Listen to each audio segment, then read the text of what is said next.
Assalamualaikum warahmatullahi wabarakatuh.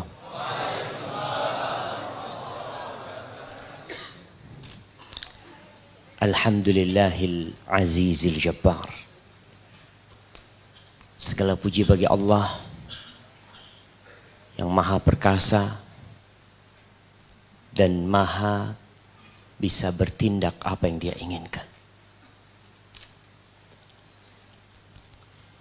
Alladzi idza arada syai'an yaqulu lahu kun fayakun. Kalau Allah menginginkan sesuatu, Allah tuh tinggal mengatakan kun, jadi maka jadilah.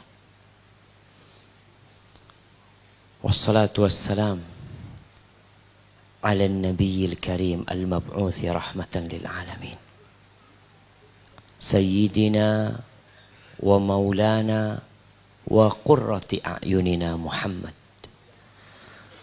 Ya Allah, semoga salawat dan salam senantiasa tercurahkan untuk Nabi yang mulia, untuk baginda Nabi kita, untuk penyejuk pandangan kita, untuk yang diutus sebagai rahmatan lil alamin. Dan semoga salawat itu bersambung untuk keluarga beliau, untuk istri-istri beliau, untuk putra-putri beliau, dan untuk seluruh sahabat Nabi. Semoga Allah meridai kita bersama mereka. Amma ba'd. Jamaah rahimakumullah, ana heran sama pembawa acara tadi. Selalu disebutkan nggak boleh makan dan minum. Makan nggak boleh, minum boleh. Oh, minum boleh, masya Allah. Di sebagian masjid yang anak isi kajian di sana, panitianya bagi-bagi makanan. Tapi di sini bawa makanan sendiri nggak boleh gitu kan? Nanti mungkin panitia kajian yang akan datang bagi-bagi makanan buat antum, jamaah. Jamaah rahimakumullah. Malam ini malam Ahad. Disebut malam Minggu. Tapi sejatinya kita nggak kenal dengan hari Minggu.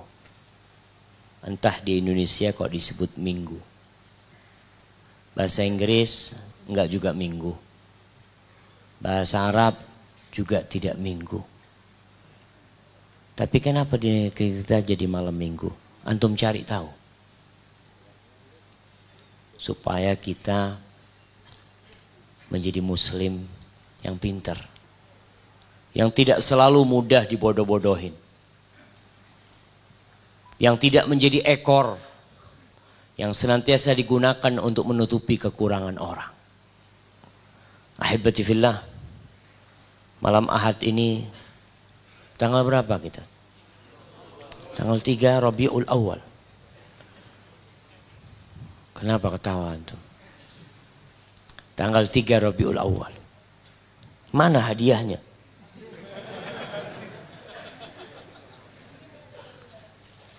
Bawa ke sini hadiahnya.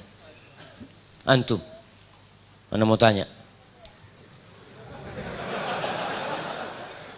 Sebutkan kalender Hijriah. Muharram, Safar, Rabiul Awal. Masya Allah. Antum ngomong apa kok jatuh? Rabiul Awal, Rabiul Akhir, Jumadal Ula, Jumadal Akhirah. Kok Ramadan, kok Syawal, Rajab, nah. Sya'ban dulu, Masya Allah. Sya'ban, Ramadan, Syawal, Dzulqa'dah, Dzulhijjah, Masya Allah. Mana hadiahnya? Fadal hai. Jamaah, Islam ini mudah. Tapi kenapa ada orang yang merasa berat belajar Islam?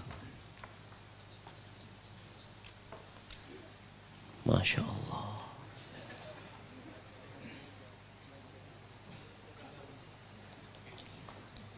Gimana ceritanya? Iya, kayaknya nggak perlu dipasang lah. Ah, gini bagus. Tambah keren kayak gitu. Jamaah Islam ini agama yang mudah. Agama yang penuh dengan kasih sayang. Tapi muncul tuduhan-tuduhan buruk kepada agama kita. Gara-gara perbuatan sebagian oknum umat Islam. Sehingga muncul sebuah opini di masyarakat bahwa Islam itu radikal. Kalau kelihatan suka ke masjid, jenggoten, hati-hati nih. Ini kayaknya yang mau ngebom sana, ngebom sini. Tapi kalau jenggoten, tatuan, keluar masuk kafe, keren nih anak muda nih. Na'udzubillah min dzalik. Maka malam hari ini kita ingin mengumumkan kepada seluruh umat manusia bahwa Islam datang sebagai rahmatan lil alamin. Seorang muslim tatkala belajar Islam dengan sebenarnya, seorang muslim tatkala mendalami lautan hikmah Al-Quranul Karim, tatkala menghafal hadis-hadis Rasul sallallahu alaihi wasallam, jangan pun nyawa manusia, semut pun dia tidak akan bunuh. Dia tahu dengan hak semut ini, apalagi nyawa manusia. Allah mengatakan di surah Al-Anbiya ayat 107, Allah mengatakan wa ma arsalnaka illa rahmatan lil alamin. Tidaklah kami mengutusmu kecuali sebagai rahmah, sebagai kasih sayang. Buat siapa? Buat orang-orang Islam, buat pengikut beliau, buat manusia, bukan. Tapi untuk alam semesta ini, jamaah.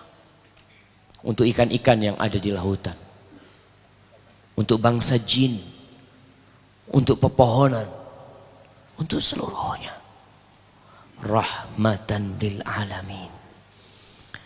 Dengan diutusnya Rasul sallallahu alaihi wasallam, binatang pun hidup lebih damai. Kambing pun tidak boleh disakiti. Sempat ramai beberapa tahun yang lalu, Australia tidak mau ekspor sapi ke Indonesia karena sapinya disakiti di Indonesia.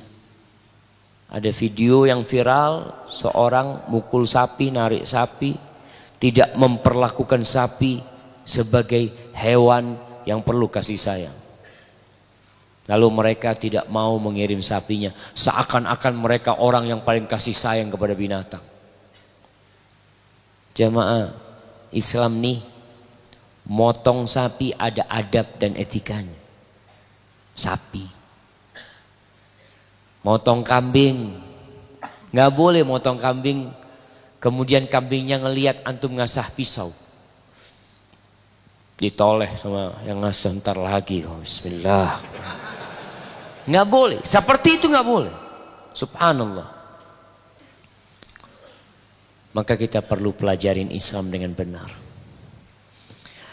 Dan Rasul sallallahu alaihi wasallam mendapatkan Al-Quranul Karim yang diturunkan lewat Jibril dari Allah Jalla Jalaluh. Allah mengatakan tentang Al-Quran ini di surat Taha ayat pertama, kedua dan ketiga. Allah mengatakan Taha ma anzalna alaikal qur'ana litashqa. Tidaklah kami menurunkan Al-Quranul Karim kepadamu untuk menyengsarakan, supaya faham manusia-manusia yang mengaku Islam kemudian merasa berat dengan bimbingan Al-Quranul Karim, merasa tidak nyaman dengan arahan-arahan dan aturan Al-Quranul Karim. Allah mengatakan ma anzalna alaikal qur'ana litashqa. Kami tidaklah menurunkan Al-Quranul Karim ini kepadamu agar engkau menjadi susah, menjadi melarat, menjadi sulit hidupmu. La illa tadhkiratan liman yakhsha. Melainkan Quran ini diturunkan sebagai peringatan bagi orang-orang yang takut. Jamaah rahimakumullah, Allah tidak menginginkan kesulitan dalam beragama. Bahkan kalau kita melihat agama kita ini, aturan-aturannya semuanya mudah, sesuai dengan akal kita, bisa dicerna oleh pikiran kita, dan sangat ringan dikerjakan. Dan berulang kali dalam Al-Quran Al-Karim Allah menyebutkan tentang hal itu, tentang syariatnya yang sangat mudah. Di surah Al-Baqarah ayat 185 Allah mengatakan yuridullahu bikumul yusr. Ketika bicara tentang puasa, yang sebagian orang merasa kenapa kita harus puasa?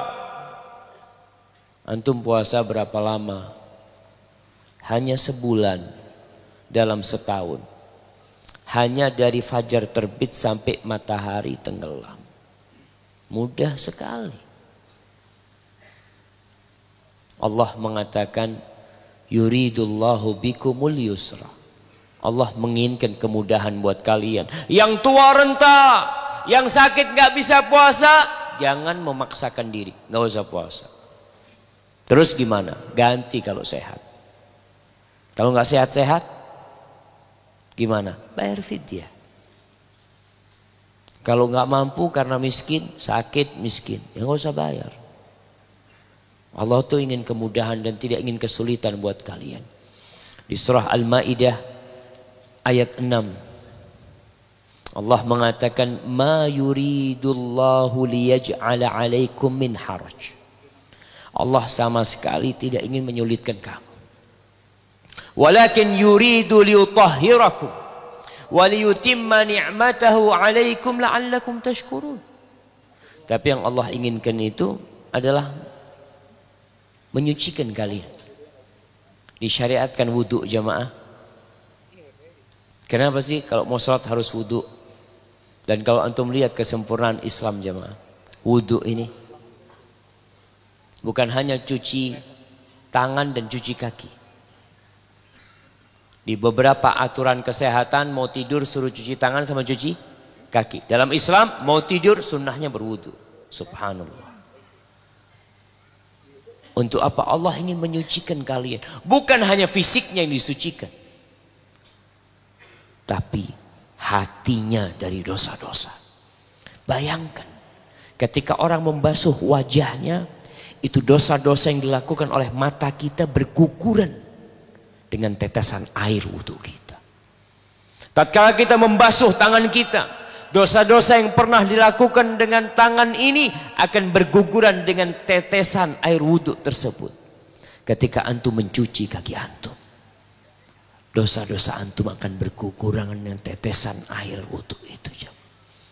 Allah mengatakan walakin yuridu liyutahhirakum wal yutimma ni'matahu 'alaikum, dan untuk menyempurnakan nikmatnya buat kalian. Itu syariat diturunkan, itu aturan Allah bikin sebagai nikmat buat kita jamaah. Wallahi nikmat. Kalau kita bicara syariat Allah semuanya nikmat buat kita. Antum disyariatkan menutup aurat. Kira-kira kalau antum keluar rumah nggak nutup aurat, apa kata orang? Ini kambing apa sapi yang lewat? Allah syariatkan menutup aurat. Wanita-wanita disyariatkan menutup auratnya.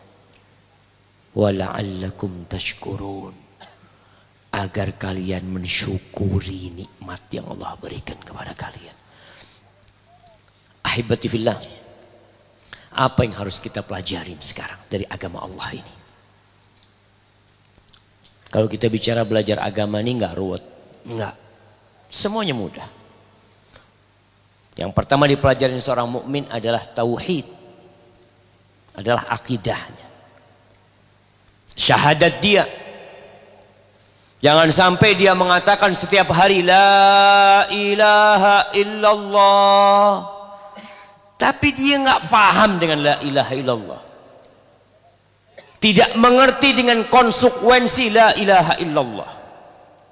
Dia tidak punya ilmu tentang la ilaha illallah, Antum jamaah, kenapa orang-orang kafir, bangsa Arab di masa Nabi SAW, mereka tidak mau mengatakan la ilaha illallah.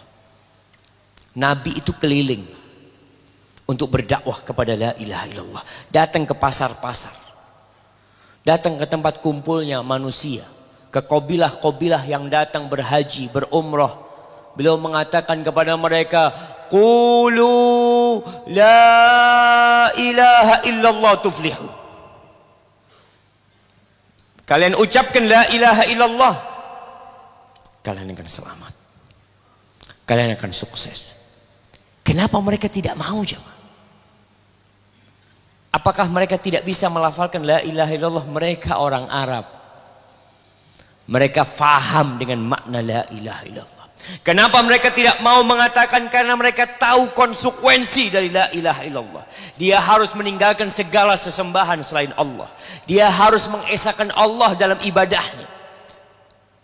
Maka jawaban mereka, kalau diajak berla ilaha illallah, mereka mengatakan aja'alal alihata ilaha wahida. Inna hadza la syai'un ujab. Apakah Muhammad sallallahu alaihi wasallam hendak menjadikan tuhan-tuhan yang banyak nih?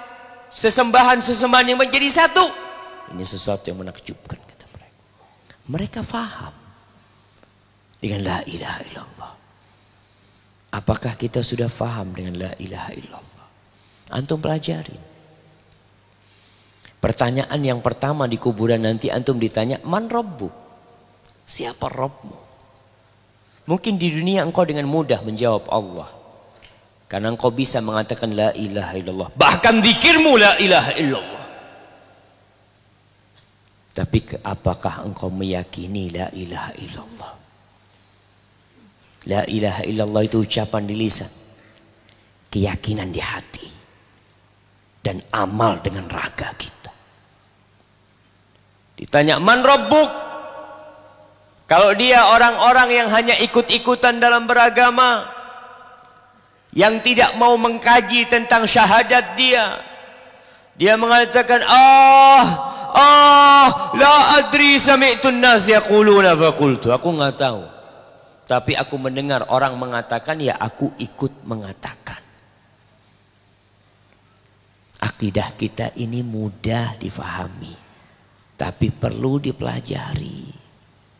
Kita alhamdulillah kebanyakan kita lahir Islam, orang tuanya udah Islam, tapi kadangkala nggak paham tentang Islam itu sendiri. Baca qul huwallahu ahad, Allahus samad, lam yalid walam yulad walam yakul lahu kufuwan ahad. Belajar akidah itu lewat Al-Quran. Baca tafsirnya. Nah, antum, ana mau tanya, berapa kali antum baca tafsir qul huwallahu ahad?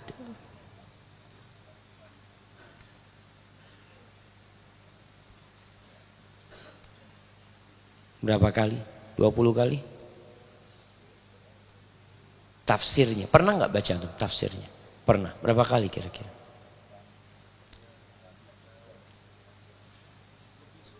Lebih 10 kali. Mana hadiahnya? Anda mau kasih topi, seharusnya 10 topinya buat antum. Alhamdulillah jemaah. Kalau yang muda 10 kali, yang tua insya Allah. Kenapa 5 menit lagi? Baru mulai kita. Insya Allah jemaah. Yang tua insya Allah 20 kali. Yang tua 30 kali. Anda mau tanya sama yang tua sekarang. Kenapa muda semua yang ada di sini? Nah, abang nih, Anda mau tanya bang. Al-Fatihah, abang udah berapa kali baca tafsir Al-Fatihah? Mana hadiahnya? Kirim ke belakang. Belum jawab udah dapat hadiah. Kira-kira berapa kali bang? 10 kali. Alhamdulillah. Ulangin terus. Al-Fatihah ini mengandung pelajaran tentang tauhid yang sangat mendalam sekali. Kita baca paling tidak 17 kali dalam hidup kita. Dalam sehari semalam. Baca lagi, baca lagi, baca lagi. Sayangnya banyak di antara kita yang mengaku muslim gak pernah baca tafsir Al-Fatihah. Koran dia baca terus. Sekarang udah hampir gak ada koran. Dia menikmati tayangan macam-macam berita, dia ikutin tafsir Al-Fatihah, dia gak baca. Tolong dibaca. Antum akan dapatkan tauhid kita itu sangat mudah, nggak ruwet. Bukan 3113. Ada yang berpendapat oh Tuhan itu 3, 3 itu 1. Ada yang berpendapat Tuhannya 7, Tuhannya 10. Pernah Rasul SAW bertemu dengan salah seorang, kalau nggak salah ayahnya Imran bin Husain. Ditanya, kam ilahan ta'bud? Berapa Tuhan yang kau sembah? Berapa Tuhan yang kamu sembah? 7 kata dia. 6 fil ardi wa 1 fis sama. Kok udah azan? Belum lah. Udah azan. Katanya 5 menit di sini. Hah? Ustaz udah azan Ustaz? Dikit lagi kan? Belum, Masya Allah. Subhanallah. Ini panitia membolimi Ustaz ini Ustaz.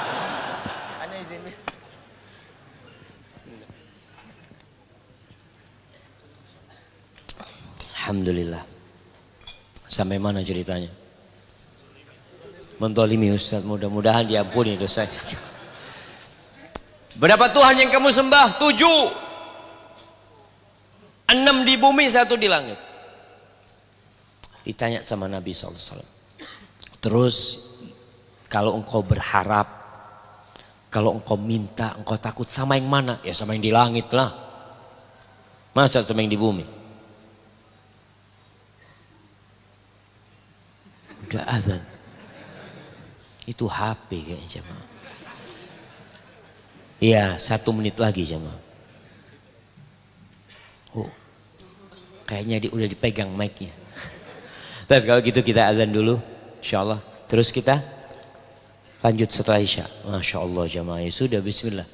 Antum siap-siap keluar sebagian. Assalamualaikum warahmatullahi wabarakatuh.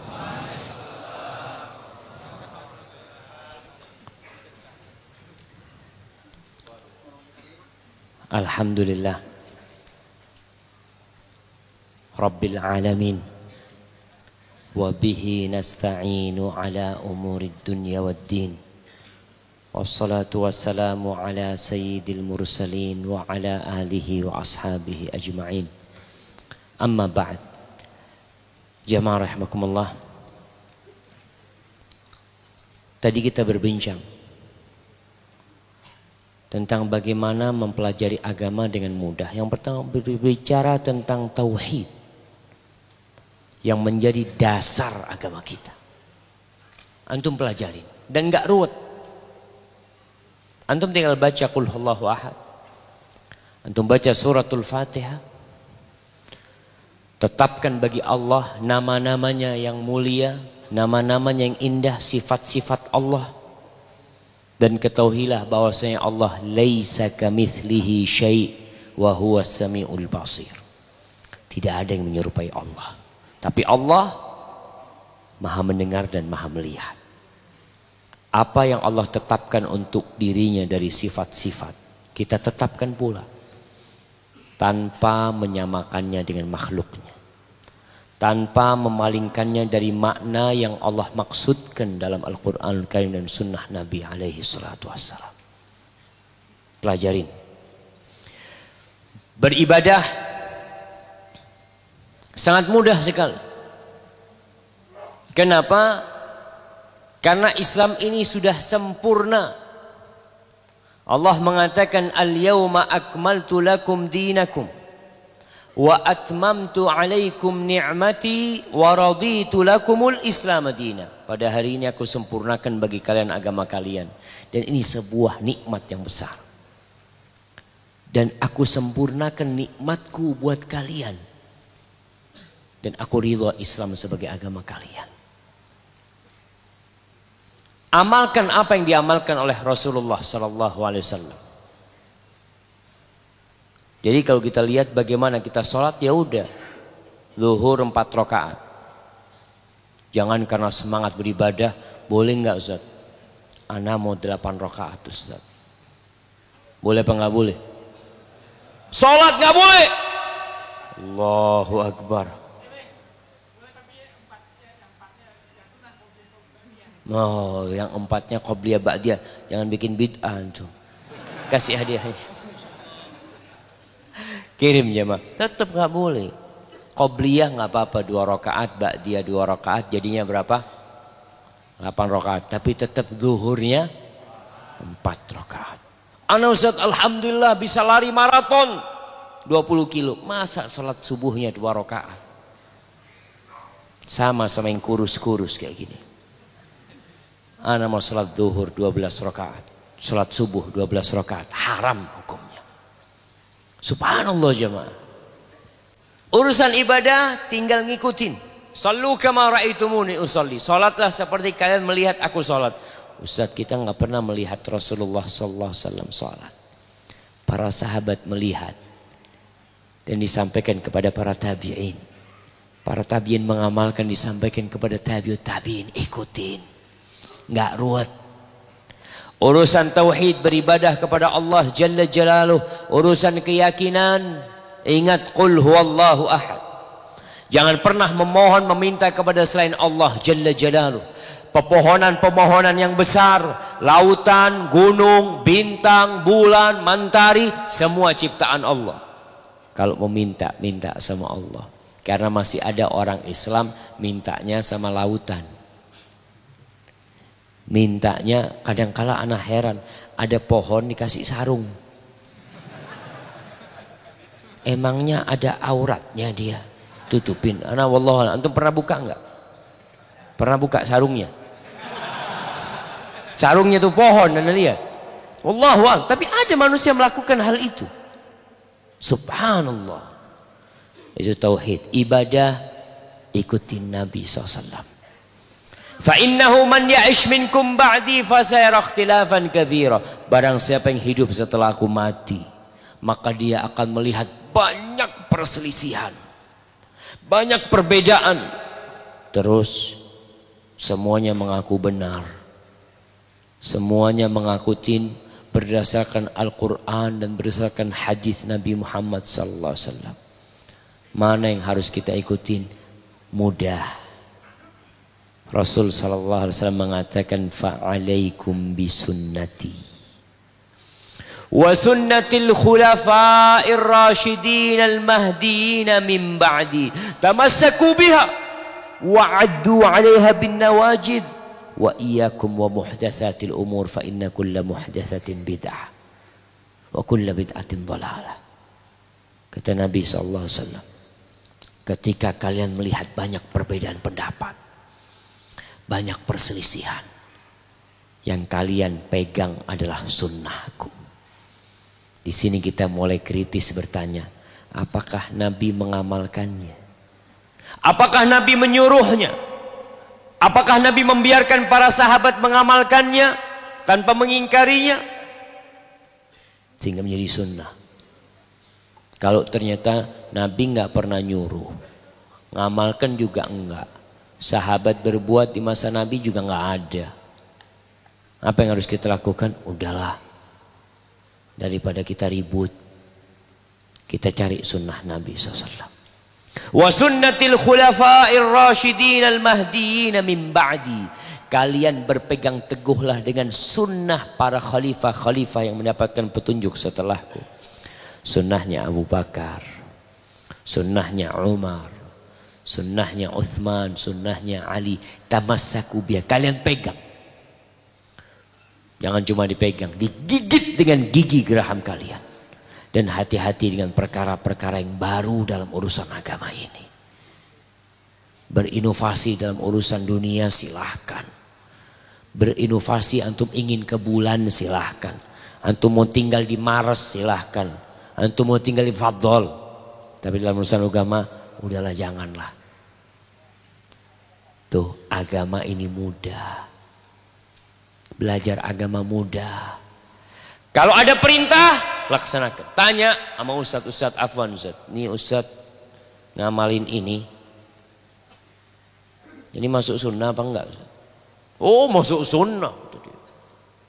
Di mana disebutkan? Waduh, kitab yang mana ya? Ada kitabnya. Wallahi jamaah, ana pernah ketemu orang. Ketika itu kita dalam perjalanan dari Jakarta ke Jember naik bus. Mampir di satu masjid, sholat maghrib isya jamak qashar. Ada yang jadi imam ngomong jamak qashar ya, kita katakan iya. Dia sholat maghrib 2 rakaat. Anak, bapak sholat maghrib atau 3? Tadi kan sudah saya kasih tahu jamak qashar.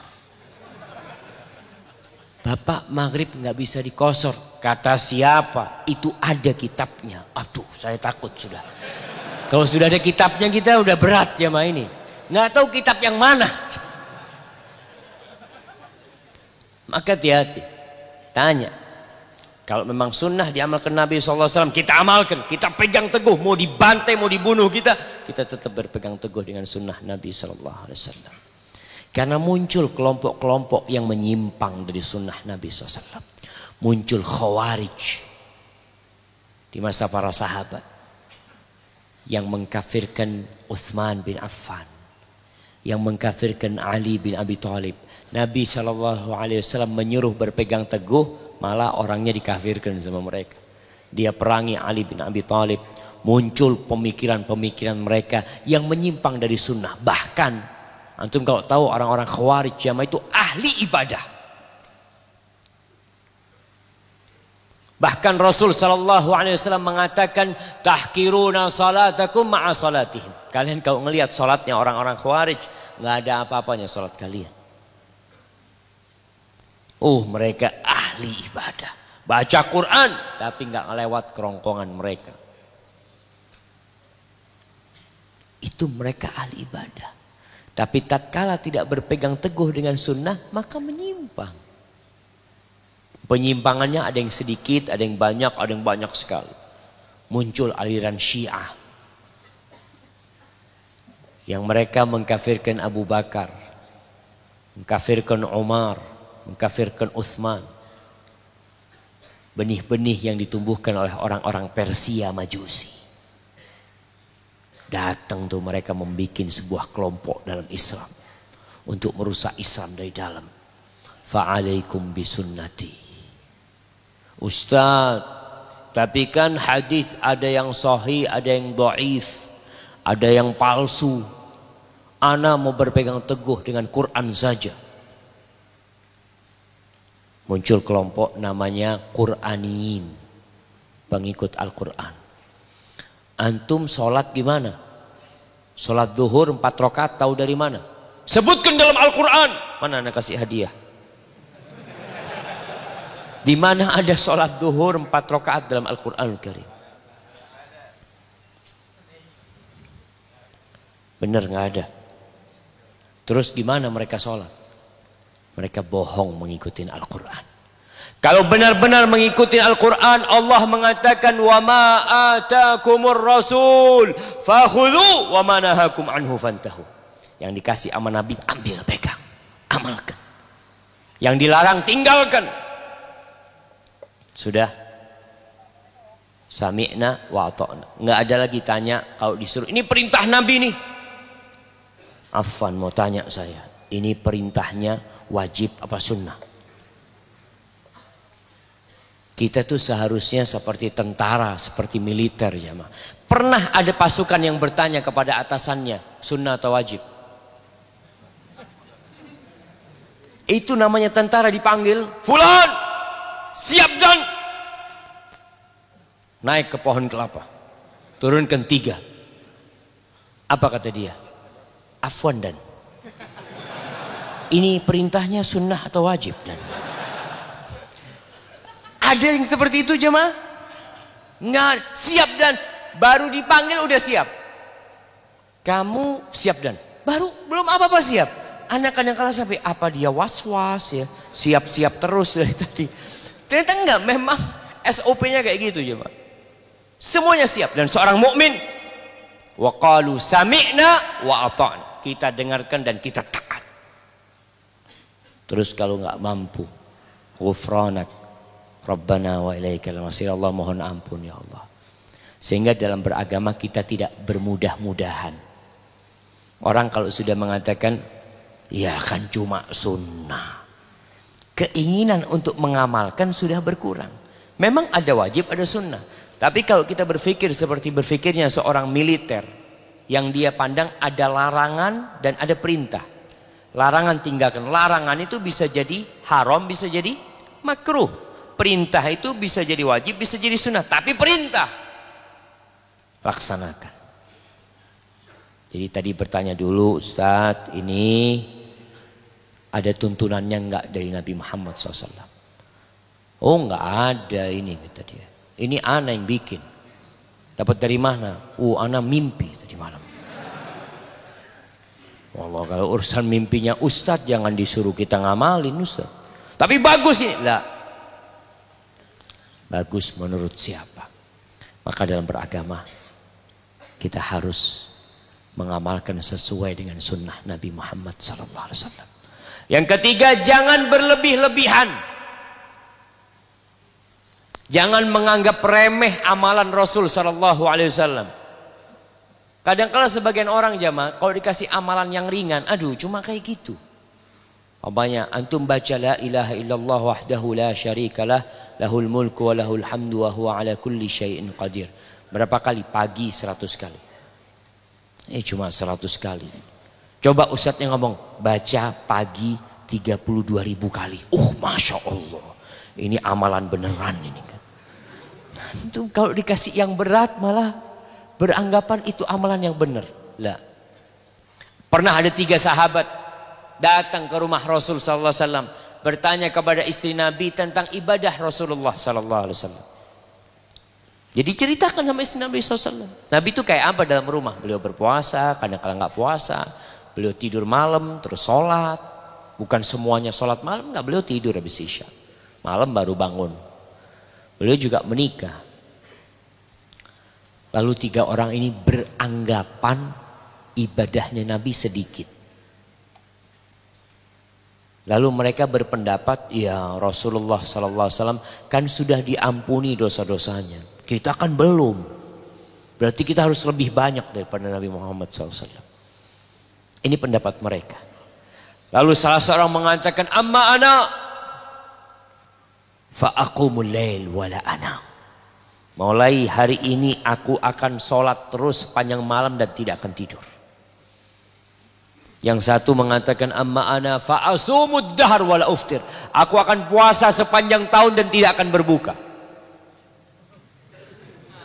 Gimana jemaah? Yang ketiga mengatakan, amma ana fala atazawwajun nisa. Aku enggak akan menikah.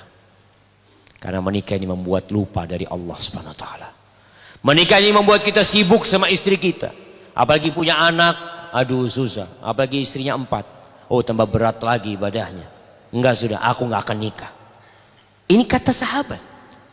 Lalu informasi ini sampai kepada telinga Nabi sallallahu alaihi wasallam. Beliau naik mimbar sallallahu alaihi wasallam.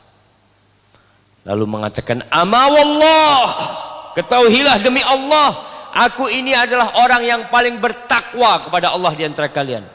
Fa inni atqakum lillahi wa akhsyakum. Orang yang paling takut kepada Allah. Dan kalian lihat, aku puasa dan aku berbuka. Aku tidur dan aku sholat malam. Dan aku menikah dengan wanita. Barang siapa yang benci dengan sunnahku, bukan dari golonganku. Allahu Akbar. Maka ingat, dalam beribadah nggak usah berlebih-lebihan. Antum ikutin aja jalurnya. La taghlu fi dinikum ghairal haq. Jangan berlebih-lebihan dalam beribadah. Terus, dan jangan meremehkan ibadah. Ada sebagian berpendapat itu sholat di masjid berlebih-lebihan apa enggak Ustaz? Masya Allah, ya enggak lah. Berlebih-lebihan kalau ke masjid enggak pulang ke rumahnya.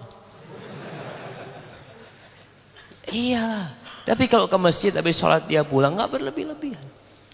Maka jamaah, Beragama itu mudah. Dan jangan setengah-setengah. Bukan berarti akhirnya antum harus jadi ustadz semuanya, enggak. Kalau semua jadi ustadz, anak datang kajian, siapa yang dengerin? Semuanya jadi ustadz, enggak. Tapi semua harus nuntut ilmu. Yang pedagang wajib nuntut ilmu. Yang guru matematika wajib nuntut ilmu agama. Yang insinyur wajib nuntut ilmu agama. Yang mekanik wajib nuntut ilmu agama. Yang ahli hukum, ahli ekonomi wajib nuntut ilmu agama. Sesuai dengan yang dia perlukan. Talabul ilmi faridatun ala kulli muslim. Menuntut ilmu itu diwajibkan atas setiap orang Islam. Sebagian sekolah umum kita di negeri kita jamaah mengetahui ada banyak keterbatasan.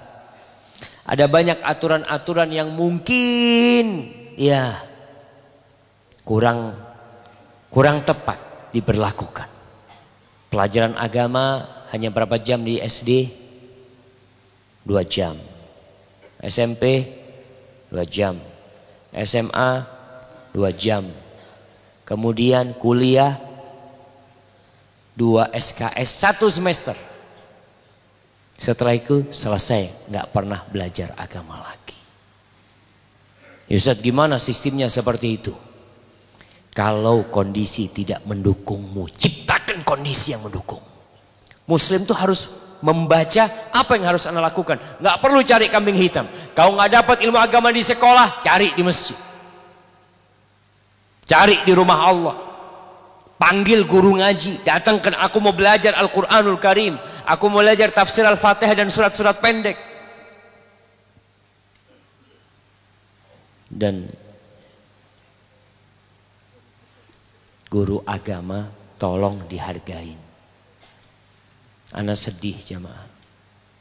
Guru matematika ngajar les, datang sepekan 2 kali, gaji 1 juta.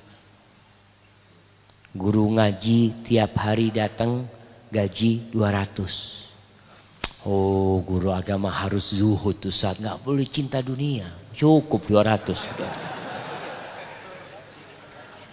Antum dosa antum jamaah. Maka tolong hormatin mereka yang mengajarkan Allah kepada anak-anak kita. Hargain mereka. Ana sedih Allah jamaah. Ketika orang tua memasukkan anaknya ke fakultas negeri atau ke kuliah umum, bayar mahal, dia bayar, nggak pernah nawar. Masuk ke pesantren, aduh mahal banget kata dia. Dia nawar, subhanallah. Apa yang antum keluarkan di jalan Allah, itu yang kelak antum akan dapat dalam timbangan amal kebajikan antum. Hadza wallahu a'lam bishawab. Tadi yang sampaikan, kita masuk ke sesi tanya jawab supaya lebih panjang. Kita rencana sampai jam berapa jamaah? Jam berapa? Sampai subuh. Antum udah pada makan jamaah? Udah kenyang katanya, masya Allah. Nggak boleh berlebih-lebihan.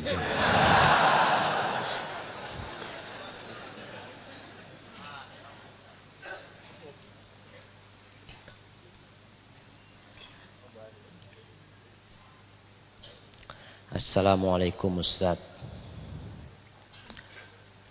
Bagaimana jika saat kajian ada jamaah yang menebar syubhat, diantaranya bahwa patut diragukan keislamannya orang yang menyalahkan atau tidak suka alergi dengan amaliyah.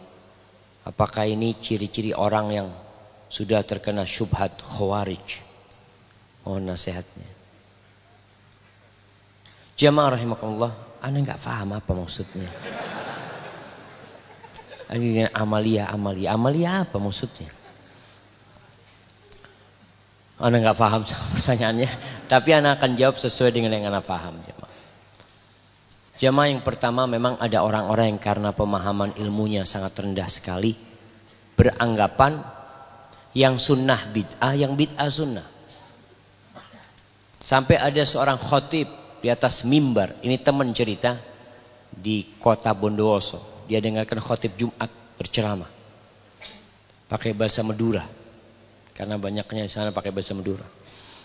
Dia sampaikan hati-hati dengan aliran sesat. Salah satu ciri aliran sesat itu mon abajeng nabeng soko. Kalau sholat ngejar kaki. Itu aliran sesat. Ini khotib Jumat cuma. Jadi kalau ada orang sholat merapatkan softnya, oh ini aliran sesat katanya Pak Kiai. Jadi ya karena pemahaman jamaah. Padahal itu sunnah Nabi Muhammad SAW. Dianggap bid'ah. Dianggap bahkan menyelena, menyimpang dari ajaran agama. Jadi kalau kita bicara bagaimana menanggapi orang-orang, kita diperintahkan apabila melihat kemungkaran untuk mengingkari kemungkaran tersebut. Tapi dengan cara yang baik. Jangan sampai kemungkaran diingkarin menimbulkan kemungkaran yang lebih besar. Antum kalau sholat memang jangan ngejer kakinya orang. Kalau dia nggak mau ya sudah. Karena yang ada antum akan berantem sama dia. Kadang-kala dalam hati anak kejer sampai kemana pokoknya anak lapatkan. Karena antum ingin mengamalkan sunnah tapi ternyata akhirnya terjadi keributan. Ya sudah antum laksanakan perintah. Apalagi kalau orang-orang baru pulang umroh, pulang haji, bawa sejadah besar ya. Antum jangan naik ke sejadah dia. Kecuali izin dulu, bang boleh naik sejadahnya bang. Kalau nggak antum dilihatin, kesian dia nggak khusyuk sholatnya nanti. Antum naik ke sejadah dia, dilihatin ini orang nggak paham ini baru sejadahnya. Makanya antum harus bijak ketika menegur orang-orang jamaah. Saya ingin saran dari Ustadz mengenai tabligh akbar yang ramai sekali. Sementara kajian rutin yang tidak ramai bahkan tidak sampai separuh dari daurah. Wallahi jamaah. Jadi kalau kita lihat tabligh akbar ini hanya untuk memberikan semangat kepada antum. Untuk berkumpul kembali mengecas keimanan kita. Tapi yang membentuk kita, yang membentuk keimanan kita, menjaga keilmuan kita itu adalah kajian yang senantiasa kita hadirin. Maka antum berusaha untuk ikut kajian tafsir umpamanya, hadirin tafsir. Kemudian ikut kajian yang berkaitan dengan fikih, dengan tauhid. Tetap harus berusaha untuk menyempatkan diri. Jangan nunggu kalau punya waktu. Mudah-mudahan setelah tabligh akbar ini antum semakin semangat untuk beribadah. Barakallahu fikum. Ustadz, bagaimana hukumnya tinggal serumah dengan suami yang murtad, keluar dari Islam, tapi kami belum cerai? Nggak perlu cerai. Karena nikahnya batal secara otomatis. Udah bukan suamimu. Ingat, ketika satu murtad selesai sudah. Jadi nggak perlu cerai. Dia sudah bukan suamimu. Kecuali urusan dengan catatan sipil yang harus ngurus ke pengadilan agama. Tapi secara hukum agama yang anda tahu ketika satu murtad selesai sudah. Dia nggak bisa jadi suamimu. Ini kalau yang laki murtad. Walaupun masih tinggal serumah tapi sudah tidak pernah lagi berhubungan badan atau berjima. Mau nasihat? Enggak boleh sudah. Dia sudah bukan suamimu. Kau harus tinggalkan rumah tersebut. Ngontrak rumah atau apa saja. Dan kalau bisa dikasih nasihat suaminya. Allahu Akbar jamaah. Mungkin suaminya ini dulu memang kafir. Terus masuk Islam karena nikah. Setelah nikah keluar lagi dari Islam. Maka hati-hati. Ini termasuk salah satu modus non muslim menikahin wanita muslimah. Ketika pernikahan dia bersyahadat. Setelah menikah setahun punya anak dia keluar lagi. Ini banyak terjadi. Maka nikah anti sudah batal. Kali anti harus berpisah dari dia, keluar dari rumah. Dan jangan takut dengan masa depan anti. Wa man yattaqillaha yaj'al lahu makhrajan. Barang siapa bertakwa kepada Allah, pasti Allah akan kasih jalan keluar. Rizki gimana? Wa yarzuqhu min haitsu la yahtasib. Allah akan kasih rizki dari arah yang tidak disangka-sangka. Kalau selama ini engkau selalu berpikir dapat gaji dari suamimu, dapat nafkah dari suamimu, ketika cerai Allah akan kasih rizki dari arah yang engkau tidak pernah sangka-sangka.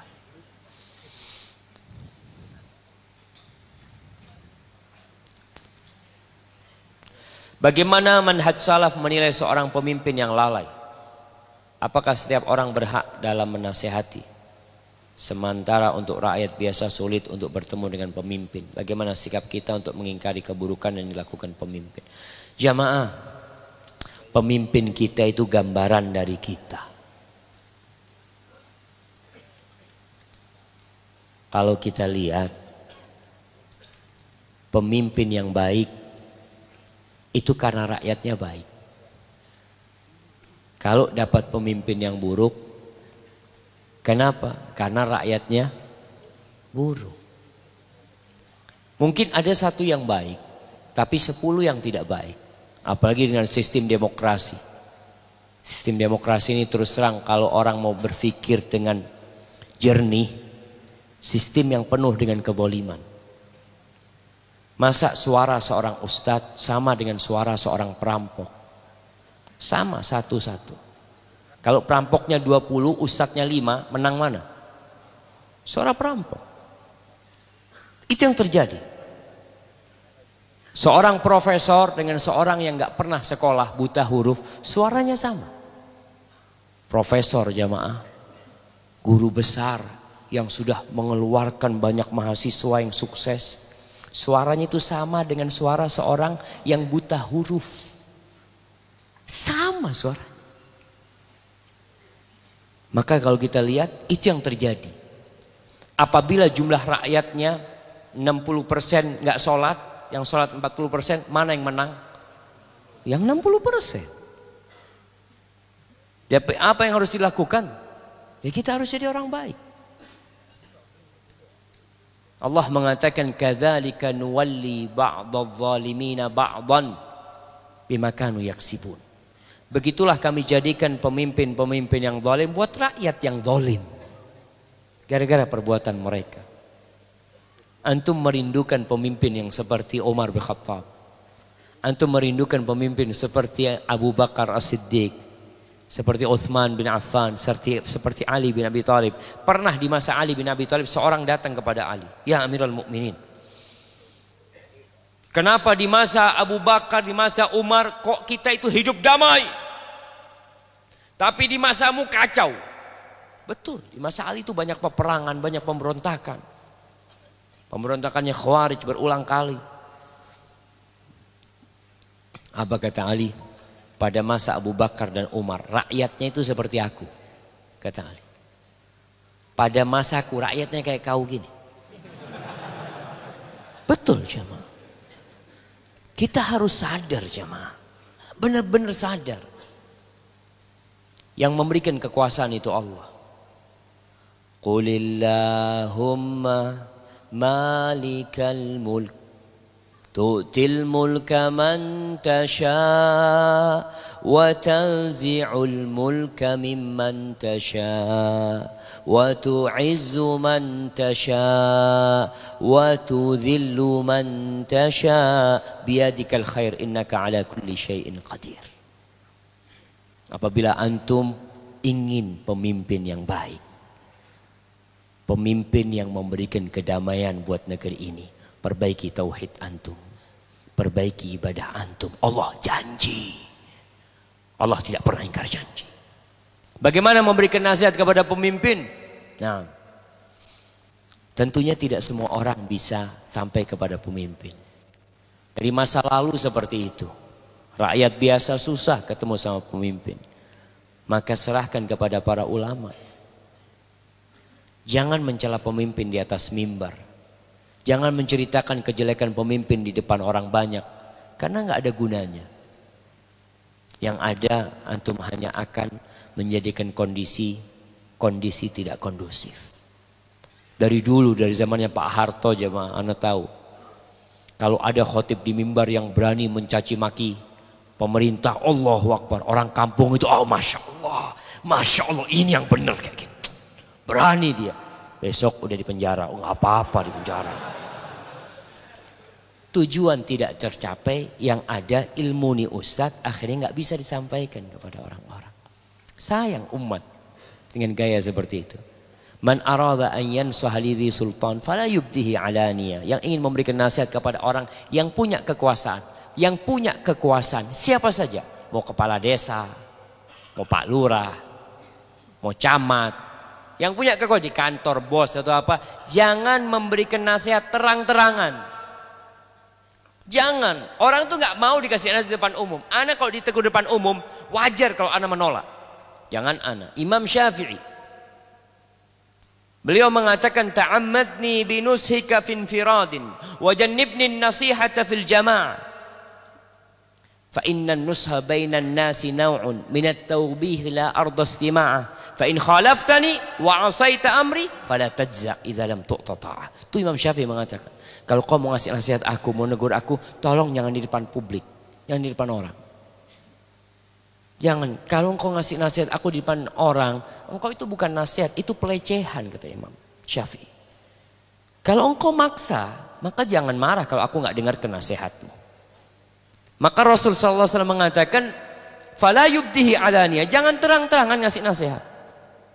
Falyakhud biyadi, ambil tangannya, kasih tahu dia. Kalau dia nerima alhamdulillah, nggak terima urusan kita sudah selesai. Kita jamaah ingin semua orang baik, tapi tugas kita hanya menyampaikan. Maka kalau pemimpin yang kemudian kasih nasihat, kemudian dia tidak mau mendengarkan nasihat kita, tugas kita sudah selesai. Lalu apa yang kita lakukan? Berdoa. Minta sama Allah Subhanahu wa taala. Antum kadang-kala nggak pernah berdoa minta pemimpin yang baik. Nggak pernah mau mendoakan pemimpin yang ada sekarang supaya dirubah jadi lebih baik. Barakallahu fikum. Assalamualaikum Ustaz. Apakah termasuk ghulu ketika menghadiri sebuah kajian Ustaz dengan berhimpit-himpitan? Ya bukan ghulu lah, tempatnya kecil. Kalau tempatnya besar bisa tiduran nanti. Jadi bukan karena berhimpit-himpitan itu, karena masjidnya kecil jemaah. Ana sering kasih tahu teman-teman di Jakarta, kalau kepingin kelihatan masjidnya apa, ramai kajiannya, cari musola yang kecil-kecil. Itu sampai amber kemana-mana, Masya Allah. Bukan karena banyak jamaahnya, tapi karena masjidnya kecil jemaah. Maka coba masjid ini 3 lantai. Antum bisa bayangkan. 3 lantai, mungkin yang di depan ini cuma berapa orang, yang lainnya di atas sambil selonjoran gitu kan. Barakallahu fikum. Apa hukum merokok? Lalu ada imam yang merokok tidak wudu, langsung jadi imam. Kalau ini salah, gimana solusi menasihatinya? Saya datang dari jauh Ustaz, udah 3 kali pertanyaan anak nggak dijawab. Udah nggak dapat hadiah, pertanyaan nggak dijawab juga. Masya Allah. Yang tanya kasih hadiah, mana yang tanya? Antum yang tanya, Masya Allah. Jauh-jauh dari sini yang tanya jamaah. Taib jamaah rahimakumullah. Taib, berkaitan dengan rokok. Pemerintah kita ini sebenarnya sudah mengharamkan rokok, tapi masih belum menjalankannya. Karena terbukti dalam hukum negara kita bunuh diri itu haram. Dan pemerintah kita sudah menulis di iklan-iklan rokok, rokok itu membunuhmu. Tapi kok masih dijual? Itu kan yang masih belum dijalankan. Dan kerugian pemerintah jamaah dalam urusan rokok itu jauh lebih besar daripada keuntungan yang didapatkan. Tapi ada orang-orang yang ambil manfaat dari rokok tersebut. Rumah sakit itu udah capek ngurusin korban-korban rokok. Dan kita tahu dalam Islam sebuah kaidah, dalam sebuah hadis, la dharara wa la dirar. Nggak boleh kita membahayakan diri atau membahayakan diri orang lain. Dan kita tahu rokok membunuhmu. Berbahaya buat yang merokok, berbahaya buat yang menghirup asap itu. Kalau dia punya istri, berbahaya sama istrinya. Kesian istri-istri yang punya suami perokok. Kalau dicium sama suaminya bau asbak. Wallahi jemaah, asbak. Tapi nggak sadar para perokok itu. Kenapa? Karena dibohongin oleh iklan yang ada. Pernah iklan rokok itu orang ambil batuk-batuk, jamaahnya kurus, rumah sakit, nggak ada. Semua iklannya bohong. Yang loncat di atas tebing, muter-muter gagah. Mana ada perokok gagah? Yang ada batuk-batuk. Itu yang gagah-gagah udah berhenti ngerokok. Maka subhanallah jemaah, kita terus dibohong-bohongin seperti itu. Maka ya kalau bicara imam merokok, terus dia langsung sholat, rokok tidak membatalkan wudunya. Tapi sejatinya kita tahu Rasul SAW itu melarang orang yang makan bawang untuk masuk ke masjid. Karena aroma yang tidak nyaman. Rasulullah SAW tidak mau makan bawang putih. Ketika kenapa? Fa inni unaji man la tunajun. Aku ini bermunajat kepada yang tidak kalian munajatin. Malaikat itu terganggu jamaah dengan aroma-aroma buruk. Maka kalau bicara sholatnya sah, sholatnya tetap. Namun tetap perlu dikasih nasihat jamaah. Menjadi imam itu menjadi suri tauladan buat masyarakat. Ana yakin imam itu juga fahamlah kalau rokok itu nggak ada gunanya. Hanya karena dia kecanduan aja yang susah dia meninggalkan. Mudah-mudahan dia bisa meninggalkan nantinya. Pada saat-saat seperti apa umat Islam boleh mengumandangkan perang kepada orang kafir dan munafik, Ustaz? Allahu Akbar. Masya Allah jamaah. Jamaah, di dalam Al-Quranul Karim banyak sekali perintah untuk berjihad di jalan Allah. Tapi selama 13 tahun Rasul SAW di Mekah nggak ada panggilan untuk berjihad sama sekali. Bahkan Rasulullah SAW tawaf di rumah Allah, Baitullah itu dikelilingi 360 berhala. Satu pun tidak ada yang dicolek sama Nabi SAW. Nggak dikirim tuh Umar malam hari tolong patung yang itu congkel. Nggak ada. 360 berhala tetap di sana, tidak diganggu jemaah. Pada tahun ke-6 Hijriah, tahun ke-7, bukan ke-6. Tahun ke-7 Hijriah Rasulullah SAW masuk Mekah melakukan umroh. Tapi Mekah di bawah kekuasaan orang-orang kafir. Para sahabat itu umroh tawaf dalam kondisi Ka'bah dikelilingi 360 berhala. Tidak ada satupun yang diganggu. Supaya antum sadar bahwa kita tuh ketika beragama harus nuntut ilmu. Gak sembarangan. Kalau berbicara tentang jihad fi sabilillah, ada fikihnya. Perlu dikaji kapan berjihad fi sabilillah. Dengan siapa kita berjihad. Mengingkari kemungkaran itu naam dengan tangan bagi yang punya kekuasaan. Antum bisa lihat jamaah, kekuasaan itu bisa menghilangkan kemungkaran lebih cepat daripada pembacaan ayat-ayat Al-Quran dalam beberapa kondisi. Orang yang main judi, datang ustadz, imam masjid datang kepada dia. Assalamualaikum. Salam. Hei Pak Imam gimana? Sambil ngocok dia. Ini hukumnya haram. Iya Pak Imam, doakanlah, belum dapat hidayah kita. Dibacakan ayat-ayat Allah, dia santai aja. Coba ada polisi lewat. Polisi lewat, mau kencing polisinya. Itu kabur semua jemaah. Antum bisa lihat seragam polisi itu bisa mengusir dia jemaah.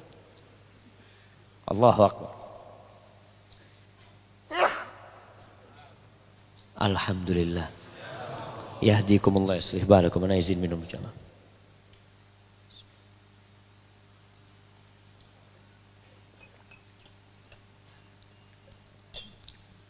Jadi kalau bicara jihad, yang pertama antum harus lakukan adalah berjihad dengan nafsu sendiri.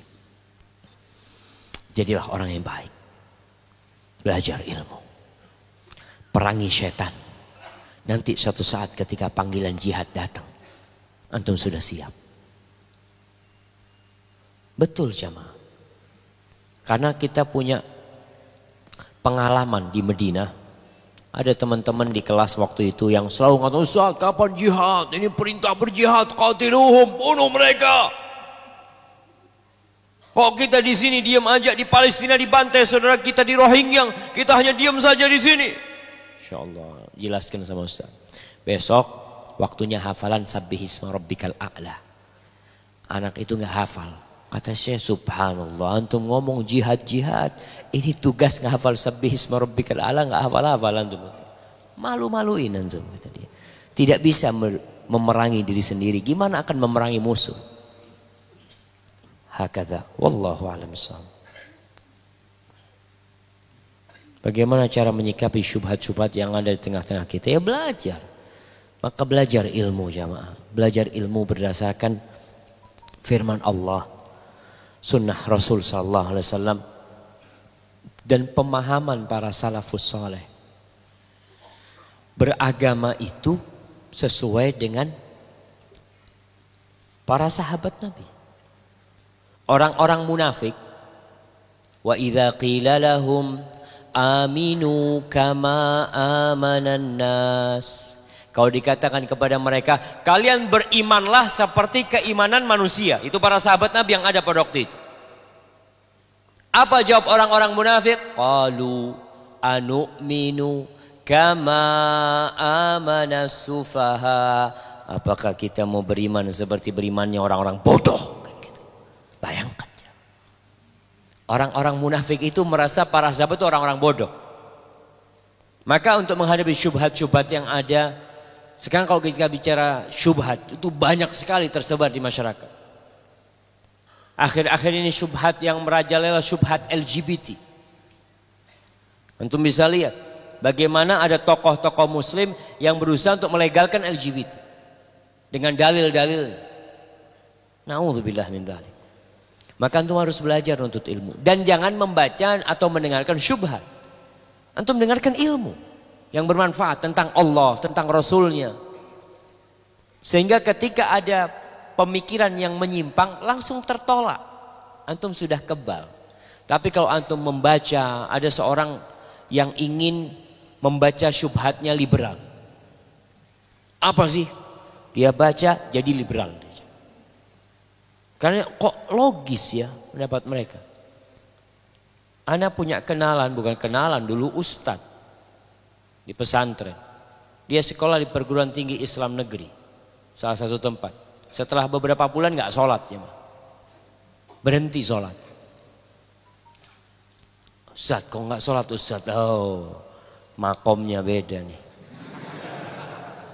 Allah berfirman, aqimis sholata li dzikri, dirikan sholat untuk mengingatku. Sholat ini hanya sarana untuk mengingat Allah. Kalau Allah senantiasa anak ingat, nggak perlu lagi sholat. Gimana antum dapat syubhat kayak gitu? Oh, bener juga ya, ada dalilnya dari Al-Quran itu. Kenapa Rasulullah SAW sholat sampai bengkak kaki? Kenapa beliau ingin membakar rumah orang-orang yang tidak sholat ke masjid? Itulah ketika orang paham agama separuh-separuh, akan jadi nyeleneh jamaah. Na'udzubillah min dzalik. Bagaimana bisa di tengah-tengah sedang melakukan ketaatan kita bermaksiat kepada Allah? Apa penyebabnya? Nah, penyebabnya jamaah karena kita kurang berzikir kepada Allah. Orang tuh yang banyak zikirnya, antum bisa lihat. Kalau antum hari itu banyak berzikir, terus waktu kosong berzikir, kemaksiatan itu menjauh jamaah. Setan itu tidak akan bisa masuk ke benteng yang sudah dikunci. Nggak akan bisa masuk. Dan benteng yang mengunci itu adalah zikrullah. Maka berusaha antum untuk menghadirkan kebesaran Allah sehingga ada rasa takut kepada Allah Jalla Jalaluh dan terus mengingat Allah. Insya Allah kita akan berkuranglah kemaksiatan yang dilakukan. Ustadz, sholat isya tadi kami sangat berdesak-desakan hingga tidak menyempurnakan gerakan sholat. Bagaimana dengan sholatnya Ustadz? Bagaimana dengan sholatnya Ustadz? Alhamdulillah anak nggak berdesak-desakan tadi. Kalau dia tanya dengan sholatnya anak jamaah. Memang jamaah, anak itu seringkali kajian habis maghrib nyambung isya. Beberapa masjid ana minta keridhaan mereka sholat isyaknya ditunda. Khususnya buat masjid yang tidak di pinggir jalan, bukan para musafir. Kenapa? Karena sunnahnya sholat isya itu diakhirkan. Sunnah. Sebagian punya pemahaman yang kurang tentang agama. Berpendapat, Ustaz, kan sebaik-baiknya amalan itu as-salatu ala waqtiha. Ada riwayat as-salatu fi awwali waqtiha, salat di awal waktu atau salat tepat waktu. Kalau kita lihat ternyata kita salat hampir selalu lewat waktunya. Habis adzan selalu ada salat sunnah, berzikir, baca Quran, baru qomat, seperti itu. Berarti kan memang sudah tidak di awal waktu. Namun ternyata hadis yang sahih mengatakan fi waqtiha, sholat tepat waktu, artinya bukan di luar waktu atau di akhir waktu, tepat pada waktunya. Sehingga sholat isya Rasul SAW itu ingin mengakhirkan sampai pertengahan malam. Beliau mengatakan, laula an asyqa ala ummati la akhartul isya ila nisfil lail. Andai kata aku tidak takut memberatkan umatku, aku akan mengakhirkan sholat isya sampai tengah malam. Itu pernah Rasul SAW mengakhirkan sholat isya. Para sahabat ini udah pada ngantuk. Sebagian udah ngorok di masjid. Ditunggu Nabi Muhammad SAW. Akhirnya Nabi keluar dengan rambut yang basah. Beliau keluar. Lalu beliau menjelaskan, kalian ini dapat pahala sholat selama kalian menunggu sholat. Kayak tadi kalau kita sholat isyaknya diakhirkan, kita dapat pahala sholat terus nih. Sampai sholat. Setelah ini udah gak dapat lagi kita pahala tersebut. Karena kita tidak menanti waktu sholat. Tapi ya kadangkala pihak masjid ya ada orang-orang Ustadz yang datang mau sholat terus mau pulang. Jadi kalau diakhirkan kesian mereka. Ya banyak pertimbangan lah jamaah. Memang kalau padat kayak gini, tadi anda lihat sholat isyaknya sampai 2 kali.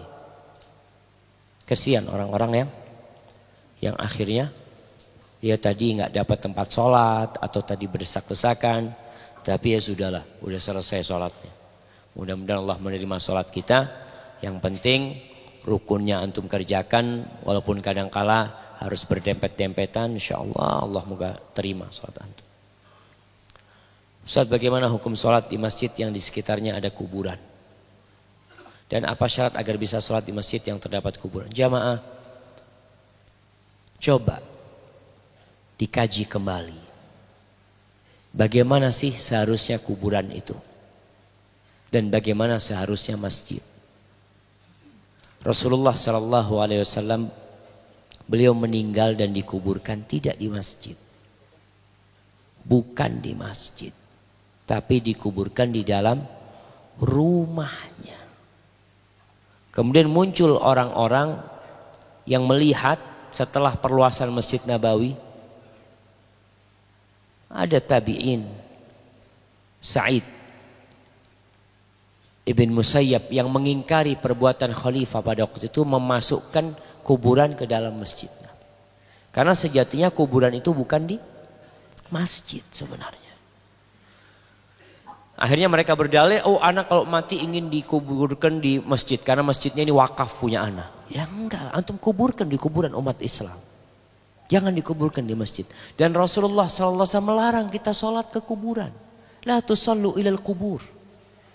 Dan kebiasaan orang-orang Nasrani itu Ini bukan menyembah kuburan jemaah. Kita tidak berbicara menyembah kuburan. Kita berbicara Nabi SAW melarang para sahabat untuk sholat menghadap ke kuburan. Menjelaskan bahwasanya orang-orang Yahudi dan Nasrani, kalau ada orang soleh mati di antara mereka, dibangun di atas kuburannya masjid. Nabi SAW menceritakan ulaika syirarul khalqi indallah. Mereka adalah makhluk yang terburuk di sisi Allah SWT. Karena kuburan nanti bisa mengantarkan seorang ya yang ditakutkan, akhirnya dia minta kepada yang mati. Tapi secara hukum kita dilarang sholat menghadap ke kuburan, dan kalau masjid ada kuburannya antum cari masjid yang lainnya. Kalau kuburan itu ada di sekitar masjid, usahakan dipisah dari bangunan masjid. Dipisah dengan jalan, dengan tembok, sehingga kuburan itu berpisah dari masjid. Walaupun kalau antum sholat di masjid yang ada kuburannya, sholat antum sah. Sholatnya sah. Kita tidak mengatakan tidak sah, tapi telah melanggar larangan Rasulullah Sallallahu Alaihi Wasallam.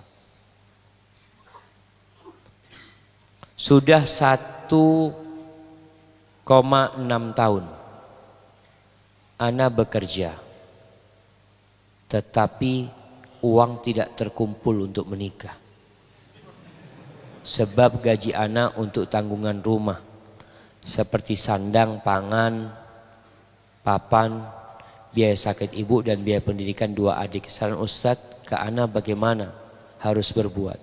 Bismillah, cari istri yang soleha dan kaya raya. Wahai jemaah, boleh jemaah. Antum minta sama Allah, terus berdoa, minta sama Allah. Dan ingat, seorang yang menikah untuk menjaga kehormatan dirinya, Allah yang akan nanggung hidup dia. Salasun haqqun 'alallahi aunuhum. Ada 3 manusia yang Allah telah berjanji akan menolong, membantu mereka. Biaya hidupnya ditolong sama Allah. Salah satunya wan nakih lil afaf. Orang yang menikah untuk menjaga kehormatan dirinya. Maka antum niatkan. Maka tadi minta, ya Allah mudah-mudahan dapat rezeki istri yang solehah, yang taat sama Allah, dan kayak Khadijah fulusnya banyak ya Allah. Boleh jemaah. Antum kalau ngelihat, antum jangan cari perawan. Perawan kadang-kala susah yang ada duitnya. Janda ada duitnya nggak apa-apa. Sahih. Dan masya Allah sebagian orang nikah dapat, masya Allah dapat janda, dapat bonus anak 3 jemaah. Ini belum nikah sudah punya anak 3, masya Allah jemaah. Satu paket ya. Alhamdulillah. Artinya antum harus melihat kekurangan diri antum, tapi cari yang solehah. Karena kalau antum dapat istri kaya nggak solehah, antum diinjek-injek. Dia tidak akan menghargai antum.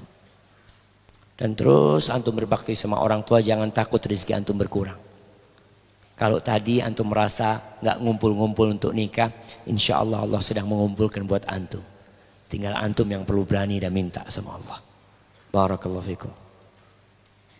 Bagaimana hukumnya bekerja di asuransi dan hukum asuransi itu sendiri? Asuransi boleh jemaah, asalkan nggak ada unsur ribanya. Iya.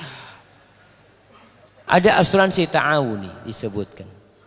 At-ta'min at-ta'awuni, yang saling tolong menolong. Udah pokoknya kalau duit di sini berapa, tiap bulan 50.000. Tapi duit itu tidak pernah berharap kembali. Siapa yang sakit bantuin dia. Itu asuransi. Nanti kalau antum sakit, antum juga akan dibantu. Tapi uang itu tidak akan pernah kembali kepada antum. Kalau antum sehat terus, apakah antum bisa minta itu duit? Nggak bisa. Karena itu di jalan Allah Jalla Jalla. Tapi asuransi yang ada sekarang ini adalah asuransi dengan unsur riba. Asuransi itu diadakan untuk mencari keuntungan. Asuransi yang ada di mana-mana, wallahu a'lam, mungkin ada yang tidak mencari keuntungan. Ada nggak asuransi yang tidak mencari keuntungan jemaah? Yang ada mencari keuntungan. Mereka selalu seperti itu. Dan ada unsur riba, ada unsur gharar, macam-macam di sana. Tinggalkan jemaah. Asuransikan diri antum kepada Allah Subhanahu wa taala. Antum takut dengan masa depan anak antum, antum jadi orang soleh. Antum mati, Allah jaga anak antum. Ihfadillah yahfadka. Jagalah Allah, Allah akan menjagamu. Tapi menabung silahkan antum menabung, nggak ada masalah. Sodakoh terus. Ada seorang Masya Allah di Jakarta yang ngomong, Ustadz, anak punya anak, berapa dia sebut lupa. Anak ingin Ustadz ngasuransikan anak-anak Ustadz. Anak mau biayain anak-anak yang tidak mampu sekolah Ustadz. Sebagai bentuk asuransi buat anak-anak agar Allah nanggung mereka. Kayak gitu jamaah. Asuransikan diri antum kepada Allah Subhanahu wa taala. Mobilnya asuransikan. Antum beli mobil, alhamdulillah punya mobil. Langsung asuransikan. Cari satu mobil, taruh di ma'had. Buat masjid, buat pesantren. Ya Allah, yang ini buat asuransi mobil yang anak pakai ya Allah. Biar Allah yang jagain mobil antum jamaah. Wallahi jamaah, kalau Allah jaga. Ada seorang ustadz Masya Allah. Di tol mobilnya ditabrak. Yang nabrak ini mobilnya dubes. Subhanallah, mobil ustadz ini ditabrak, yang rusak mobilnya dubes. Turun nih dubesnya. Marah dubesnya. Kamu punya amalan apa kamu? Kok bisa rusak mobil saya? Mobilnya gak rusak cuma. Kata ustadz ini sodakoh. Sodakoh, saya juga sering sodakoh. Tapi kok bisa rusak mobil saya? Dia ngomong, iya anak sodakoh. Tadi anak ada duit 200 ribu anak kasihkan kepada seorang ustadz anak, guru anak. Alhamdulillah Allah jaga, kata dia. Akhirnya ini orang sadar bahwasanya sodakoh harus ikhlas lillahi ta'ala. Bukan untuk berbangga-banggaan diri. Jadi untuk asuransi, antum keluarlah di tempat asuransi. Cari tempat asuransi yang tidak ada unsur ribanya. Tidak ada unsur gharornya di sana. Barakallahu fikum.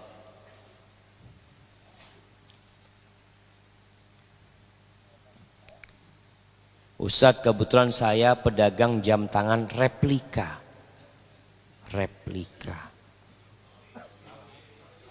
OKW jemaah. Alhamdulillah semenjak jualan jam ini rezeki saya cukup sangat lumayan. Apakah pendapat saya ini haram? Pendapatan saya ini haram. Walaupun saya berdagang dengan jujur kepada pembeli bahwasanya barang ini replika, diucapkan ke pembeli. Ya kalau bicara kepada pembelinya kita nggak ada masalah jemaah. Karena pembeli tahu bahwasanya barang itu replika, nggak asli. Tapi masalahnya dengan pemilik merek tersebut. Dengan hak dia. Jadi kalau sama orang penjual pembelinya nggak ada masalah. Tapi kita nih telah mengambil hak perusahaan tersebut dan membuat perusahaan tersebut jadi rugi. Maka di situ dosa kita. Maka yang jual-jual KW, barang-barang KW itu, kalau mereknya dirubah nggak apa-apa. Namanya mereknya Adidas, ganti Adibas, nggak apa-apa. Nggak apa-apa kalau kayak gitu. Tapi nggak ada yang beli Ustaz kalau kayak gitu Ustaz. Maka antum hati-hati. Kita bermasalah dengan yang punya hak di sana. Sedangkan Islam ini menghargai hak orang lain. Menghargai hak orang lain. Ustaz, bagaimana dengan kaum muslimin yang mengkiaskan demo dengan aksi bela Islam? Seperti demo keluar-keluar di jalan karena pemerintah yang zalim, pembakaran bendera tauhid, mereka mengatakan ini jihad, mohon nasihatnya. Jamaah, kita tahu memang ada sebagian ulama mungkin yang berpendapat tentang bolehnya aksi damai. Apabila aksi itu damai. Tapi sejatinya masih ada cara-cara yang lebih baik. Yang bisa dilakukan untuk mengingkari kemungkaran. Maka kita lihat pendapat-pendapat ulama yang mengharamkan demo. Ana lihat dalil-dalil mereka lebih kuat sebenarnya. Karena ada banyak mudarat dari aksi-aksi tersebut. Iya, kita mengingkari dibakarnya bendera tauhid tersebut. Kita marah. Kita perlu meminta kepada yang berwajib dan bertanggung jawab untuk memberikan hukuman kepada mereka yang melakukan tindakan tersebut. Dan kita kalau lihat negeri kita ini jamaah, subhanallah. Ya semoga Allah merahmatin kita. Kemungkaran itu banyak sekali yang terjadi. Kesyirikan yang terjadi di mana-mana merajalela. dengan bungkus kearifan lokal, dengan bungkus menjaga budaya, melestarikan budaya. Itu banyak sekali. Bagaimana tugas kita? Kita perbaiki. Kalau Anda ditanya, Anda terus terang berkaitan dengan demo, Anda berpendapat yang lebih kuat, tidak dengan cara demo. Tidak dengan cara demo. Dan kalau mungkin ada yang berpendapat seperti itu, ya silahkan. Coba dikaji kembali, dipelajarin kembali. Karena mungkin ada kondisi-kondisi tertentu yang sehingga mereka berpendapat kayaknya nggak apa-apa karena di negeri kita kan diperbolehkan demo, Ustaz, seperti itu. Wallahu a'lam bishawab. Seorang suami menikah lagi setelah bercerai dengan istri pertama, namun setelah menikahi istri kedua, mantan istri pertama ingin rujuk. Apakah boleh istri kedua menggugat cerai suaminya? Kita tahu mereka yang minta cerai. Mereka wanita-wanita yang minta cerai tanpa sebab yang dibolehkan oleh syariat tidak akan masuk surga. Tidak akan mencium baunya surga. Maka berhati-hati para wanita.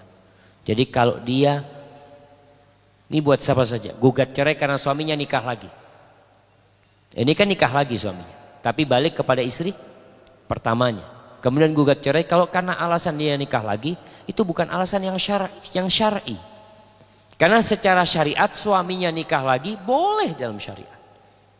Boleh hukumnya. Selama suaminya berlaku adil. Tapi setelah menikah istrinya melihat suaminya zalim, di sini boleh gugat cerai. Bukan karena nikah lagi, tapi karena kezaliman dia.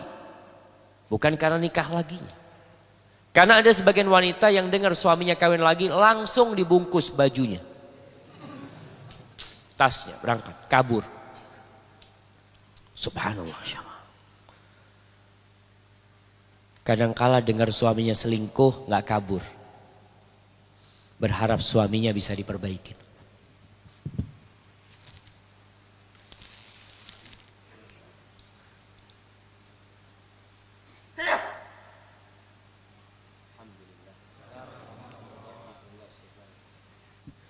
Ana ini nggak kuat dengan kipas jemaah.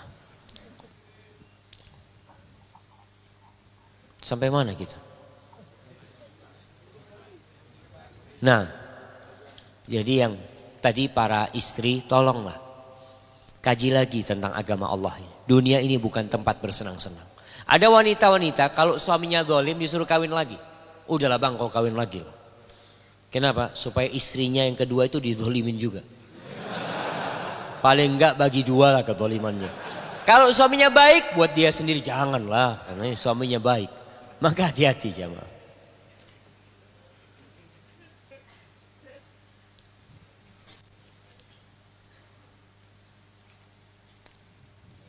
Jadi ada pertanyaan yang sudah terjawab tadi jemaah.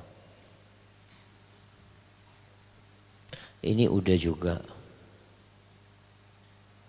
Assalamualaikum Ustaz. Apa ada amalan yang ringan tapi besar pahalanya? Banyak sekali. Antum tahu bagaimana seorang wanita pelacur masuk surga hanya karena memberi minum kepada seekor anjing. Tapi para ulama menjelaskan wanita itu melakukan perbuatan itu ikhlas lillahi ta'ala. Tidak ada yang melihat dia. Tidak ada yang merekam dengan kamera ketika dia melakukan itu. Dan yang dikasih minum bukan manusia sehingga bisa mengingat dan bisa berterima kasih. Yang dikasih minum anjing. Yang biasa ditendang, dilemparin batu dia kasih minum. Kemudian Allah ampuni dia. Dan dia masuk surga. Maka jangan meremehkan amal kebajikan. Sampah, ada batu di pinggir jalan. Ada ranting dahan jatuh di jalan. Antum pindahkan. Ada sampah, kadang-kala pulang dari masjid ada orang habis minum ditinggal gelasnya. Atau ada apalah kotoran di masjid, lalu antum berdiri mengatakan ini nggak berakhlak ini yang buang ini. Lalu antum pergi. Sama-sama nggak berakhlak. Antum udah tahu temannya salah, mungkin lupa, antum ambil, antum yang buang. Itu baru bicara akhlak. Seorang lelaki masuk surga, kata Nabi SAW. Marra rajulun bi ghusni syajaratin. Seorang melewatin jalan, ada dahan, ada ranting. Kemudian diambil itu ranting dan dibuang. Lalu Allah memasukkan dia ke surga. Jadi amal apa saja yang ada manfaat buat orang lain, Masya Allah, antum lakukan. Kemudian jamaah, di antara amalan yang ringan yang bisa memasukkan seorang ke dalam surga adalah zikrullah. Zikrullah. Baca terus zikrullah. Antum duduk, berdiri, rebahan, subhanallah. Itu amalan yang ringan dan memberikan pahala yang besar. Ustadz, ana seorang akhwat yang akan menikah dengan seorang laki-laki. Namun pernikahan ini tanpa dilandasi dengan rasa cinta. Dan ana merasa tidak ada kecocokan dengannya. Ana menikah karena paksaan orang tua. Maka apa yang harus ana lakukan? Apakah melangkah ke pernikahan dengan terpaksa ataupun mundur? Mohon solusinya Ustadz. Dan mohon nasihat untuk orang tua ana yang memaksa ana untuk menikah. Orang tuanya di mana? Mungkin orang tuanya hadir. Jamaah, pernah ada seorang wanita di masa Nabi SAW. Itu dipaksa oleh orang tuanya menikah dengan sepupunya. Akhirnya dia datang kepada Nabi SAW. Aku gak mau. Kenapa aku dipaksa? Kalau anu tidak mau dengan dia. Akhirnya dipanggil bapaknya. Kasih tahu gak boleh engkau memaksa dia untuk menikah dengan orang yang tidak dia sukai. Lalu orang tuanya, iya kalau gitu Rasul, aku minta maaf. Lalu perempuan ini mengatakan, ya Rasulullah, aku sudah berikan urusanku kepada bapakku. Silahkan dia menikahkan aku dengan dia. Aku cuma ingin ngasih tahu orang bahwa perempuan itu punya hak. Nggak boleh dipaksa. Maka tugas anti yang pertama istikharah.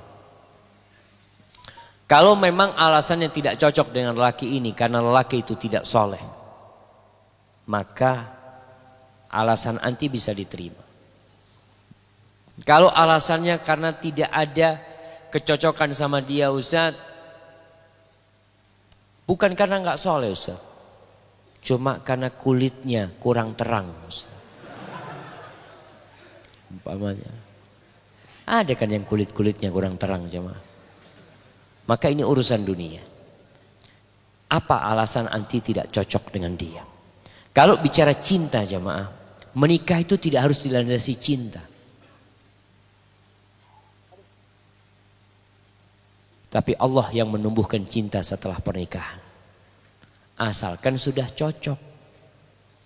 Artinya antum melihat secara agama, antum sudah nazar sama dia, aduh lihat wajahnya Ustaz seperti rembulan dibelah. Gimana rembulan dibelah?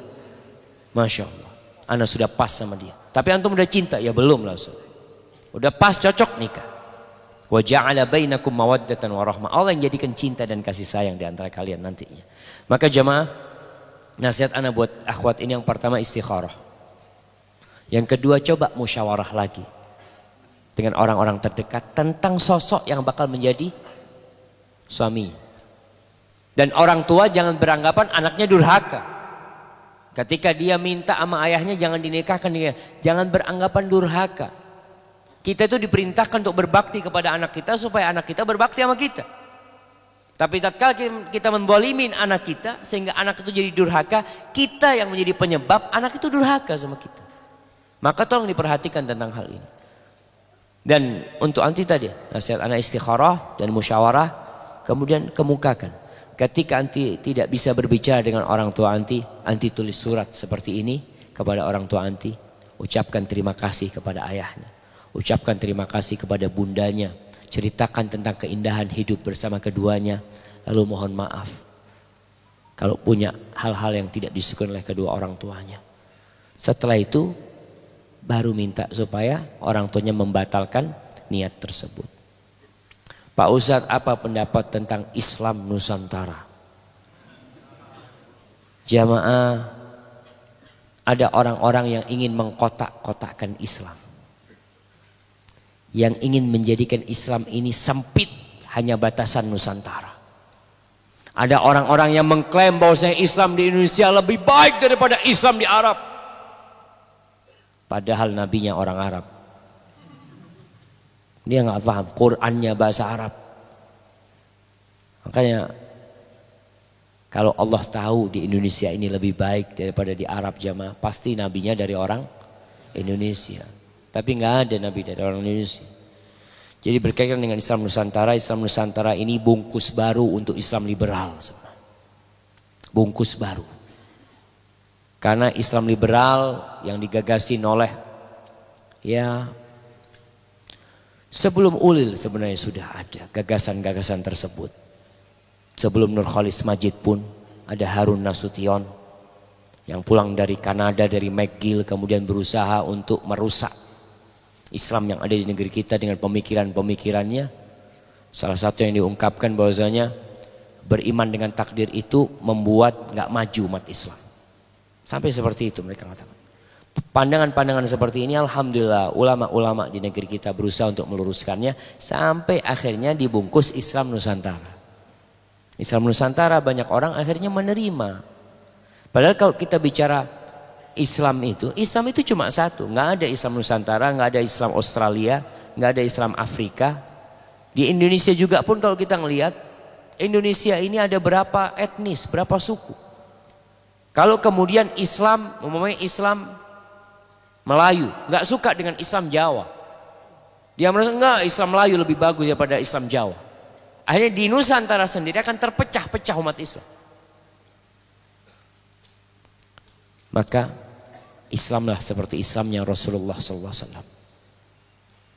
Kalau bicara akhlak, mengatakan oh Indonesia orang yang lebih santun, lebih berakhlak. Nah, yang maling juga banyak. Untuk melihat di Arab, Anda nggak pernah dapat yang namanya begal. Di Nusantara banyak begal. Apa akhirnya Islam Nusantara? Ya sama begalnya juga. Ini termasuk keberagaman Islam Nusantara. Karena muncul begal-begal Muslim, itu dia. Bicara seperti itu. Ini yang kita lihat. Maka tolonglah memandang Islam itu dari segala sudutnya. Islam ini datang full, sempurna. Datang kepada Nabi SAW. Diamalkan oleh para sahabat Nabi. Sehingga Islam ini bisa sampai ke seluruh penjuru dunia. Dan yang datang ke Indonesia pun orang Arab. Bukan orang Indonesia datang ke Arab.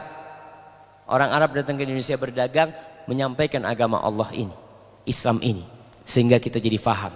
Kok akhirnya jadi kacang lupa sama kulitnya. Merasa lebih baik, wah Islam kita lebih baik, alhamdulillah. Itu yang namanya teroris itu di Arab, Indonesia nggak ada teroris. Terus yang ditangkap itu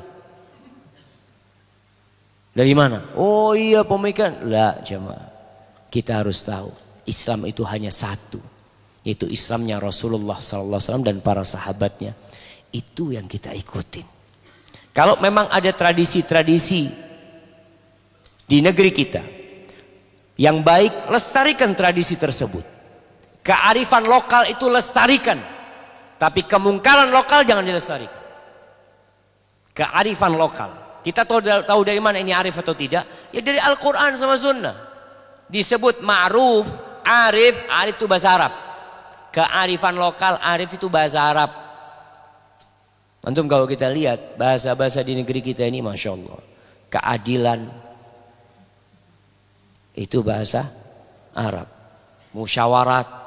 Musyawarah bahasa Arab. Mufakat bahasa Arab. Subhanallah. Terus gimana? Dihilangkan semua bahasa itu. Maka tolong kita memahami agama secara sempurna, secara seutuhnya. Islamlah kita seperti Islamnya Rasulullah SAW. Seperti Islamnya Imam Syafi'i. Imam Syafi'i orang Arab apa orang Jawa? Nah, bagaimana cara kita menyikapin jika kita bertemu dengan kaum Syiah? Apakah kita harus memusuhinya? Kalau ada orang yang ngomong ibu antum berzina, kira-kira sikap antum sama dia apa? Ibu antum berzina. Ini nih yang ibunya berzina nih. Orang Syiah itu beranggap ibu kita berzina. Menuduh Aisyah, Ummul Mukminin, bundanya semua orang yang beriman, itu berzina. Bagaimana sikap kita? Ya tentunya memusuhin dia, membenci dia. Tapi kebencian kita itu berbungkus cinta, ingin hidayah buat dia. Dia salah, nggak ngerti, mungkin nggak paham, ya kita kasih tahu.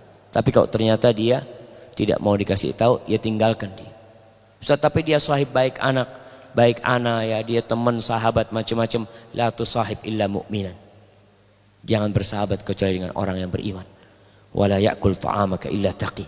Dan jangan makan makananmu kecuali orang yang bertakwa. Hadza wallahu a'lam bishawab. Masyaallah, jam 9.13 menit ya ma. Ana lihat sebagian sudah mulai memejamkan matanya.